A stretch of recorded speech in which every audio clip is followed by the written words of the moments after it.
नमस्कार, मैं धीरज कुमार आप सबका स्वागत करता हूं यूथ सफलता एक्सप्रेस पर। और आज फिर हम लोग कुछ क्वेश्चंस के साथ आपके समक्ष आए हुए हैं। प्यारे बच्चों, मैं बता देना चाहता हूं कि जो भी क्वेश्चंस हम लोग कर रहे हैं ये सब एमबी बुक से है। ये सब पिछले कंबाइंड ग्रेजुएट लेवल में जो क्वेश्चन पूछे जा चुके हैं उसी क्वेश्चंस को बना रहे हैं। और किसी भी एग्जामिनेशन को क्लियर करने के लिए उसके क्वेश्चन बैंक को जानना काफ़ी आवश्यक होता है, तो इसलिए हम लोग क्वेश्चन बैंक को ही ज़्यादा टारगेट कर रहे हैं। तो आज फिर से हम लोग के सामने कुछ क्वेश्चंस हैं। डायरेक्शन दिया हुआ है कि आपके पास 4 ऑप्शन है। पहला ऑप्शन में यदि कोई मिस्टेक है तो आपका आंसर ए होगा। सेकेंड ऑप्शन में कोई आपको मिस्टेक लगता है तो आपका आंसर बी होगा। और आपको कोई लगता है कि ऑप्शन सी में कोई मिस्टेक है तो आपका ऑप्शन सी होगा। और आपको लगता है कि सेंटेंस में कोई मिस्टेक नहीं है तो आपका उत्तर जो होगा वो डी होगा।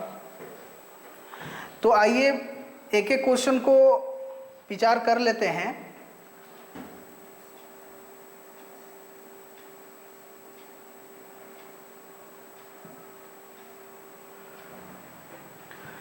हमारा फर्स्ट क्वेश्चन है, the priest emphasised that it is the duty of all Christians to love each other। देखिए, emphasized का मतलब क्या होता है? emphasize का मतलब किसी बात को जोरदार तरीके से बोलना। ये प्राइस है जो पुजारी है वो emphasize करते हुए कहता है कि यह ड्यूटी है, ये जितने भी इस दुनिया में क्रिश्चियन हैं, ईसाई है, ये उनका ड्यूटी है कि वे एक दूसरे से प्यार करें। द प्राइस्ट मतलब पुजारी होता है, इम्फेसाइज मतलब किसी बात को बढ़ा चढ़ा के बोलना होता है जोरदार तरीके से। That it is the duty of all Christians to love each other. अब देखो, इस पूरे दुनिया में क्रिश्चियन की संख्या 2 तो नहीं है, बहुत सारा है, करोड़ों में है। तो याद रखना, जब हम लोग एक दूसरे की बात करते हैं ईच अदर, यदि 2 लोगों की बात हो तो ईच अदर का प्रयोग करते हैं। और मान लीजिए कि 2 से ज़्यादा लोगों की बात हो रही है तो वहाँ पर ईच अदर की जगह पर हम लोग वन अनदर का इस्तेमाल करते हैं। एक छोटा सा सेंटेंस से समझते हैं। Ram and Shyam helps to each other. Ram और श्याम एक दूसरे की मदद करते हैं। तो वहाँ दो लोग हैं और एक दूसरे की मदद करते हैं तो वहाँ ईच अदर का इस्तेमाल हो सकता है। लेकिन जब 2 से ज़्यादा लोग एक दूसरे की मदद करते हैं, एक दूसरे से प्यार करते हैं, तो वहाँ पर ईच अदर नहीं बल्कि वन अनदर का इस्तेमाल होता है। तो ये हमारा जो ऑप्शन होगा वह सी होगा, क्योंकि इसमें ईच अदर जो है वह मिस्टेक है। सेकंड क्वेश्चन में आगे बढ़ते हैं। The pond is flooded with water. ये जो तालाब होता है ना छोटा छोटा, वह पानी से पूरी तरह से भरा हुआ है। आपके दिमाग में क्वेश्चन आया होगा कि the pond is flooded with water, क्यों बाई वाटर? ये तो पैसिव वॉइस का सेंटेंस है। I know you, you are known to me, है ना। कभी कभार बाई का इस्तेमाल नहीं होता है क्योंकि वाटर अपने आप तो नहीं आ गया, वो तो उसे लाया गया है किसी परिस्थितियों के माध्यम से। तो वहाँ पर बाई नहीं विथ, और विथ जो है वह करेक्ट है। Because it is raining continuously for last 3 days, क्योंकि पिछले 3 दिनों से लगातार वर्षा हो रही है। आप प्रेजेंट परफेक्ट कंटिन्यूअस टेंस में पढ़े होंगे कि जब कोई काम लगातार कुछ दिनों से हो रही है, कुछ वर्षों से हो रही है, कुछ दिनों से, कुछ घंटों से कोई काम चल रहा है, तो उसका स्ट्रक्चर क्या होता है? सब्जेक्ट प्लस हैज या have plus been plus verb four plus object plus for या सिंस प्लस टाइम एक्सप्रेशन। तो यहाँ पर हमारा जो होगा, the pond is flooded with water because it is raining नहीं होगा प्यारे बच्चों। यहाँ पर इज की जगह पर क्या हो जाएगा? हैज का इस्तेमाल होगा। Has been raining continuously for last 3 days। ये प्रेजेंट परफेक्ट कंटिन्यूअस टेंस को शो कर रहा है। अब नेक्स्ट क्वेश्चन में बढ़ते हैं। स्केलिंग द हाई वॉल, ऊंचा दीवार को चढ़ते हुए। Scaling the high wall a vast expanse of greenery. Greenery मतलब हरियाली होता है। कहीं पर देखिएगा दीवार पर कई दिनों तक दीवार ऐसे ही जब छोड़ दिया जाता है तो उस पर हरियाली ही जो है ना, छोटा मोटा जो पौधा होता है वह चढ़ जाता है। A vast expanse of greenery reaching up to the horizon was seen.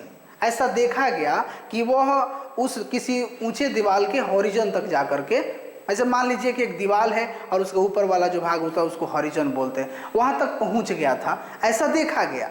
अब देखिए यहाँ पर मिस्टेक थोड़ा ढूंढना मुश्किल है, यहाँ पर सही है scaling the high wall, high wall पर चढ़ते हुए। अ वास्ट एक्सपेंस ऑफ ग्रीनरी, हरियाली का एक बहुत बड़ा मतलब समूह भाग क्या कर रहा है, रीचिंग पहुंच रहा है, up to the horizon was seen, horizon तक पहुंचा उसको देखा गया था। अब यहाँ पर रीचिंग अप टू का मतलब क्या होता है, इसको याद करने की आवश्यकता है। रीचिंग अप टू का मतलब होता है, मैं यहाँ पर लिख देता हूँ, reaching up to, reaching up to मतलब किसी चीज को किसी आदमी के पास पहुंचाना, किसी चीज को किसी आदमी के पास पहुंचाने वाले को क्या बोला जाता है, रीचिंग अप टू होता है। लेकिन कोई चीज अब अपने आप किसी जगह पर पहुंच जाता है, अब ये जो ग्रीनरी है अपने आप पहुंच गया है आगे बढ़ते बढ़ते, तो जब अपने आप कोई चीज किसी दूसरे जगह पर पहुंचता है तो रीचिंग अप का इस्तेमाल वहां नहीं करते हैं, केवल रीचिंग के बाद टू का इस्तेमाल करते हैं। यदि अप लगा दीजिएगा तो कोई किसी चीज को किसी दूसरे के पास पहुंचाता है, उस सेंस में हम लोग अप का इस्तेमाल करते हैं। तो फिर से हमारा जो ऑप्शन होगा वह सी होगा। उसके बाद आगे बात कर लेते हैं 4, any of 2 roads leads to the station, 2 road में से कोई एक रोड जो है वह स्टेशन की ओर जाता है। आपको याद होना चाहिए कि जब 2 के बीच की बात की जाए, है ना, दोनों में से कोई एक रोड, 2 लड़का में से कोई एक लड़का, 2 स्कूल में से कोई एक स्कूल, 2 टीचर में से कोई एक टीचर, तो वहां पर एनी का इस्तेमाल नहीं किया जाता है। ये याद रखने योग्य है। एनी का इस्तेमाल जब 2 से ज्यादा, 3 लोगों में से एक, 10 लोगों में से एक, 50 लोगों में से एक, 50 चीजों में से एक, 1 लाख चीजों में से एक, तब वहां पर एनी का इस्तेमाल करेंगे। लेकिन जब 2 चीजों के बीच में एक को ढूंढना होता है ईदर ऑफ का इस्तेमाल किया जाता है। तो यहाँ पर एनी की जगह पर किसका इस्तेमाल किया जाएगा, ईदर का इस्तेमाल किया जाएगा। Either of 2 roads leads to the station. Next question में आगे बढ़ते हैं। This is the boy who I think had won the gold medal in the dance competition. यह वही लड़का है, दिस इज द बॉय, यह वही लड़का है जो मुझे लगता है had won the gold medal in the dance competition, जो डांस कंपटीशन में गोल्ड मेडल जीता था। मुझे ऐसा लगता है ये वही लड़का है जो गोल्ड मेडल जीता था डांस कंपटीशन में। यहाँ पर मुझे नहीं लगता कि कोई एरर है और कहीं भी एरर नहीं है और यह एरर फ्री है, इसलिए हमारा जो इसका ऑप्शन होगा वह डी होगा। एक बार फिर से समराइज कर लेते हैं। फर्स्ट में हमारा 1 से ज़्यादा क्रिश्चियन है, तो वहाँ पर 2 से जब ज़्यादा हो जाएंगे तो ईच अदर का इस्तेमाल नहीं करते हैं, वन अनदर का इस्तेमाल करते हैं। दूसरा में था the pond is flooded with water because it is raining. यहाँ पर इट इज रेनिंग नहीं, क्योंकि कोई काम जो है कुछ दिनों से चलता रहा है, तो यहाँ पर इज रेनिंग की जगह पर हैज बीन रेनिंग होगा। तो इसमें हमारा जो ऑप्शन था वो बी होगा। Scaling the high wall a vast expenses of greenery reaching up to the horizon was seen. अब यहाँ पर रीचिंग अप नहीं होगा क्योंकि ग्रीनरी अपने आप उस हॉरिजन तक पहुंचा है, तो वहाँ पर अप यहाँ पर गलत होगा और हमारा ऑप्शन सी होगा।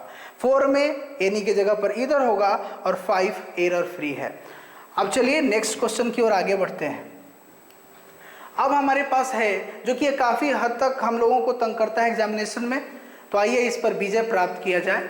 सिंपल सी बात है, इसमें कोई एक ऑप्शन सही होगा और उसको हमें भरना है। द फादर वॉज एंग्री, पिताजी जो थे वह गुस्से में थे, and cast dash his son, और उसने अपने बेटे को डैश डैश कास्ट किया। अब देखो कास्ट डाउन, याद रखना प्यारे बच्चों, कास्ट डाउन का मतलब क्या होता है, ये फ्रेज है। कास्ट डाउन का मतलब होता है फेंकना। अब कोई अपने बेटे को फेंकेगा नहीं ना, वो वस्तु नहीं है ना, ये उसको फेंक देगा, तो यह ऑप्शन हमारा जो होगा वो नहीं होगा। कास्ट अबाउट, कास्ट अबाउट का मतलब किसी के बारे में। मेरे उसके पिताजी उससे गुस्से में थे और उसके बेटे के बारे में ये कोई उचित ऑप्शन नहीं लग रहा है। अब ये कास्ट ऑफ, कास्ट ऑफ का मतलब क्या होता है प्यारे बच्चों, कास्ट ऑफ का मतलब होता है नकारना, नकारना, घर से भगा देना, घर से निकाल देना, बेदखल कर देना। तो यानी कि पिताजी गुस्से में थे और अपने बेटे को क्या कर दिया, उन्होंने बेदखल कर दिया, नकार दिया। यानी कि हमारा जो ऑप्शन होगा वो कास्ट ऑफ होगा। यहाँ पर ऑफ आपको डिस्टर्ब करने के लिए दिया हुआ है, कास्ट ऑफ कोई भी प्रकार का फ्रेज नहीं होता है। नेक्स्ट क्वेश्चन में आगे बढ़ते हैं। इंडियन मासेस, अब यहाँ पर मासेस का मतलब क्या होता है? मासेस का मतलब जनता होता है, लोग होते हैं। तो भारतीय लोग डैश लॉ अबाइडिंग, वो क्या होते हैं? लॉ को मानने वाले होते हैं। अब यहाँ पर क्या भरा जाएगा? फार एंड अवे का मतलब होता है दूर, इसका मतलब होता है दूर। बाई एंड लार्ज का मतलब होता है आम तौर पर, आम तौर पर इसका हिंदी होता है। और बाई फार मतलब काफी हद तक, और बाई एनी मीन्स मतलब किसी भी तरीके से। यानी कि भारतीय लोग, भारतीय जनता क्या है? आम तौर पर नियम को पालने वाली, मतलब पालन करने वाली होती है। तो यहाँ पर नियम को पालन करने वाली आमतौर पर होती है, यानी कि पूरी जनता को ऐसा कहा जा रहा है कि वह नियम का पालन करती है। तो यहाँ पर बाई एंड लार्ज होगा, इसका मतलब बाई मतलब आमतौर पर होता है। नेक्स्ट क्वेश्चन है, the film we saw last night was boring. पिछली रात जो हम लोगों ने मूवी देखा था वह बोरिंग था। आई विश काश आई डैश इट, काश I should not have seen, मुझे नहीं देखना चाहिए था, इसका मतलब क्या होगा? नहीं देखना चाहिए था। हैड नॉट मीन मुझे नहीं देखना चाहिए था, या काश मैं ये नहीं देखता। डिड नॉट सी का भी मतलब, और वुड नॉट हैव सीन। अब एक सिंपल सी बात है, कभी सेंटेंस में यदि आपको आई विश नजर आ जाए, उसके बाद आप किसका इस्तेमाल करिएगा? पास्ट परफेक्ट का इस्तेमाल करते हैं। Subject plus had plus verb 3 plus object. तो आई विश के बाद पास्ट परफेक्ट तो ये नहीं है। अच्छा, had plus not plus verb 3 यानी कि यह पास्ट परफेक्ट है। तो हमारा करेक्ट ऑप्शन क्या होगा? बी होगा। लेकिन थोड़ा ठहरिए, एक और दिक्कत है, क्योंकि आई विश के बाद would plus have plus verb 3 का भी इस्तेमाल होता है। तो ये जो क्वेश्चन है इसका आंसर ये दोनों हो सकता है। एक बार याद रखिएगा कि जब सेंटेंस में आई विश लग जाए तो उसके बाद या तो पास्ट परफेक्ट का इस्तेमाल किया जाएगा, या तो फिर ये स्ट्रक्चर का would plus have plus verb 3 का इस्तेमाल किया जाता है। तो इसमें ऑप्शन बी और डी दोनों सही होगा। अब next question, his old clothes, उसके पुराने कपड़े, एंड अनकॉम्ड हेयर, और उसके जो बिना कॉम्ब किए हुए बाल, गेव हिम डैश अपीयरेंस, कैसा उसका लुक दे रहे थे? डिसरेस्पेक्टफुल मतलब होता है अपमानजनक, अपमानजनक। डिस्प्यूटेशियस का मतलब होता है विवादास्पद, विवादित चीज। डिसकंटेंट का मतलब होता है असंतुष्ट, और डिसरेपुटेबल का मतलब होता है बुरा, खराब। अब मान लीजिए कि कोई गंदा कपड़ा पहन करके आ गया, बिना बाल को ऐसे आ गया, तो अपने लोगों के बीच में है, तो उसका लुक खराब लगेगा या अपमानजनक लगेगा? अपमानजनक कहाँ लगेगा? जैसे कि वो कहीं बढ़िया फॉर्मल जगह पर गया है और वो उस अवस्था में गया तो अपमानजनक। लेकिन नॉर्मल तरीके से कोई अपने लोगों के पास है तो उसका लुक बस खराब लगेगा। तो खराब का मीनिंग क्या होगा? खराब का मीनिंग होगा डिसरेपुटेबल। तो यहाँ पर क्या हो जाएगा? His old clothes and uncombed hair gave him disreputable appearance. तो हमारा ऑप्शन जो होगा वो डी सही होगा। नेक्स्ट क्वेश्चन में आगे बढ़ते हैं। There are as yet no vegetation types और ecosystems whose study has been perfected. आज तक अभी भी कोई ऐसा वेजिटेशन टाइप नहीं है या कोई ऐसा इकोसिस्टम नहीं है जिसको पूरे परफेक्टली उसका स्टडी किया गया है। To the extent that they no longer dash ecologist. अब ऐसा लगता है कि अब उसमें डैश नहीं है इकोलॉजिस्ट के लिए, चैलेंज नहीं है, हिंडर नहीं है, बाधा नहीं है, इंटरेस्ट मतलब रुचि नहीं है, और रिक्वायर मतलब जरूरी नहीं है। अब उन्होंने बहुत सारा, जो इकोलॉजिस्ट उन्होंने बहुत सारा इस पर अध्ययन किया, लेकिन वो पूरी तरह से किसी भी चीज़ में स्टडी में परफेक्ट नहीं हुए, परफेक्ट नॉलेज नहीं ले पाए। यानी कि वो उनमें अब रुचि लेना थोड़ा कम कर दिए, क्योंकि चैलेंज तो उनके लिए नहीं है, वो जितना मन करे उतना ज़्यादा उस पर रिसर्च कर सकते हैं। तो हमारा ऑप्शन जो होगा वह सी होगा, इंटरेस्ट, जो उनका रुचि नहीं है। नेक्स्ट क्वेश्चन में आगे बढ़ते हैं। यहाँ पर हमारे पास आ गया कुछ ऐसे वर्ड जिसको कि हमें फाइंड आउट करना है कि इसके सिमिलर कौन है, इसके बेस्ट एक्सप्रेस कौन है, इसके जैसा कौन है, इसके साइनोनिम कौन है।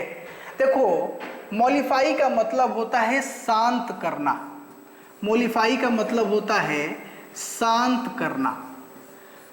अब देखो किसमें शांत करना होता है, कंट्राडिक्ट, बहुत अच्छा वर्ड है।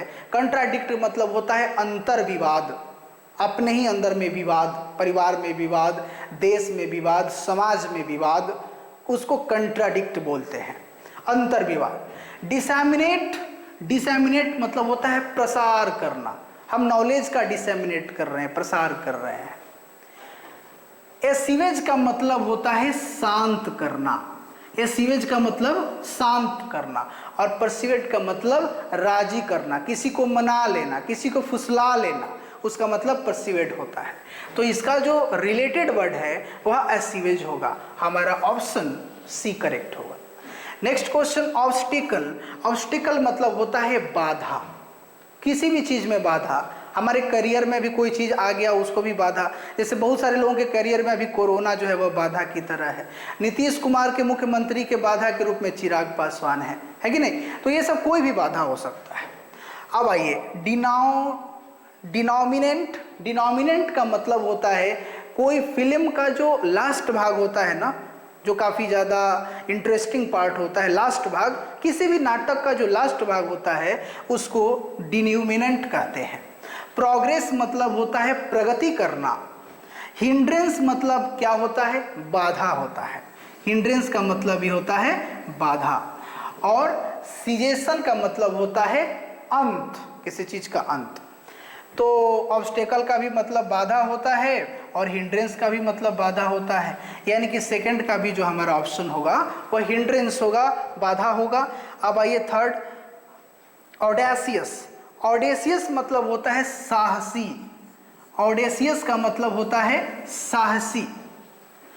अब देखिए, इंडस्ट्रियस मतलब होता है मेहनती, जो खूब मेहनत करते हैं, जैसे हम लोग मेहनत करके रात में आपको पढ़ा रहे हैं और आप पढ़ रहे हैं, आप भी इंडस्ट्रियस है, हम भी इंडस्ट्रियस है।